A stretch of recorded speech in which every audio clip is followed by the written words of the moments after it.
प्रणाम साथियों, मैं योगी अरुणानंद आप सभी का हार्दिक स्वागत करता हूं। आज मैं साथियों आपको बताने जा रहा हूं, आप अपने लंग्स को, अपने फेफड़ों को वर्षों तक सुरक्षित रख सकते हैं बहुत आसान तरीके से। अपने फेफड़ों की कार्य क्षमता बढ़ा सकते हैं बहुत ही आसानी के साथ। इस समय एक पेड़ के नीचे मैं खड़ा हुआ हूं, जो केले का पेड़ है। ये हमारे आश्रम में है तो हम इसके नीचे ही खड़े हैं। तो धरती के जो फेफड़े हैं वो ये पेड़ हैं। जैसे हमारे फेफड़े हैं, जैसे हमारे लंग्स हैं, उसी तरीके से धरती के जो लंग्स हैं वो ये पेड़ हैं। हम लोग कार्बन डाइऑक्साइड CO2 उत्सर्जित करते हैं, ये पेड़ उसको लेते हैं और बदले में हमको ऑक्सीजन दे देते हैं।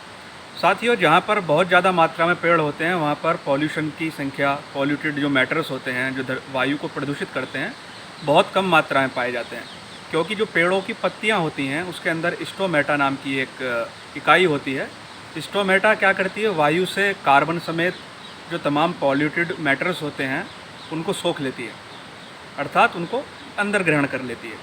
तो जिस एरिया में पेड़ पौधे ज़्यादा पाए जाते हैं वहाँ पर एयर की जो क्वालिटी है वो बहुत ही ज़्यादा स्वच्छ होती है। अकेले अमेरिका में 17 मिलियन टन वायु जो थी वो पेड़ों के कारण शुद्ध हुई। साथियों, दूसरी बात, जो ग्राउंडेड ओजोन होती है वो हमारे लंग्स की कैपेसिटी को कम करती है। आप जानते हैं ओजोन परत के बारे में आपने सुना होगा। तो ग्राउंडेड ओजोन धरती की सतह पर पाई जाती है, लेकिन जहाँ पर पेड़ पौधे ज़्यादा मात्रा में होते हैं वहाँ पर ये ओजोन अपना असर लोगों के ऊपर पूरा नहीं छोड़ पाती। तीसरी बात, जैसे ही आप पेड़ों के नीचे आते हैं तो आपको भरपूर मात्रा में ऑक्सीजन मिलती है, विशेष रूप से दिन के समय।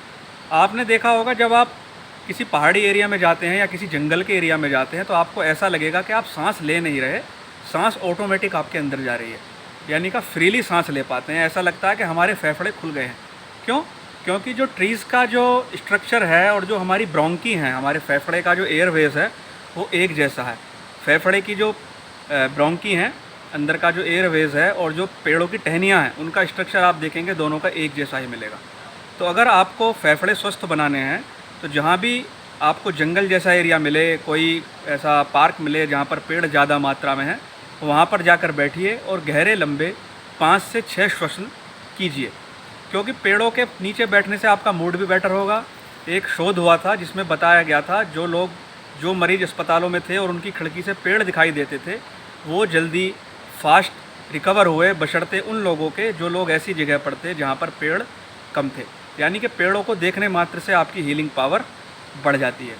जो अर्ली एज चाइल्डहुड अस्थमा होता है, जिसमें बच्चों को सांस लेने में दिक्कत होती है, शोधों के मुताबिक मात्र पेड़ों के नीचे बैठने से वो अस्थमा ठीक हो जाता है। जिन एरियाओं में पेड़ ज़्यादा पाए जाते हैं उन एरियाओं में अपराध की दर भी कम पाई जाती है, उन एरियाओं में जहाँ पर पेड़ नहीं पाए जाते उसकी अपेक्षा। साथियों, आपको मालूम होना चाहिए दिल्ली के लोगों की औसत आयु 11 वर्ष कम हो गई है। अभी हाल ही में एक रिपोर्ट आई थी। उसका कारण यही है कि दिल्ली में पेड़ों की संख्या बहुत कम हो गई है प्रदूषण और लोगों की अपेक्षा। इसलिए दिन में जब भी समय मिले पेड़ों के नीचे बैठिए, अपनी हीलिंग क्षमता को बढ़ाइए, अपनी हीलिंग पावर को बढ़ाइए। गहरे लंबे 5 से 10 श्वसन रोज़ कीजिए। आपके लंग्स मजबूत बनेंगे, आपके लंग्स बलवान बनेंगे और आपको अस्थमा जैसी या लंग्स के कोई भी प्रॉब्लम का सामना करना नहीं पड़ेगा। प्रणाम।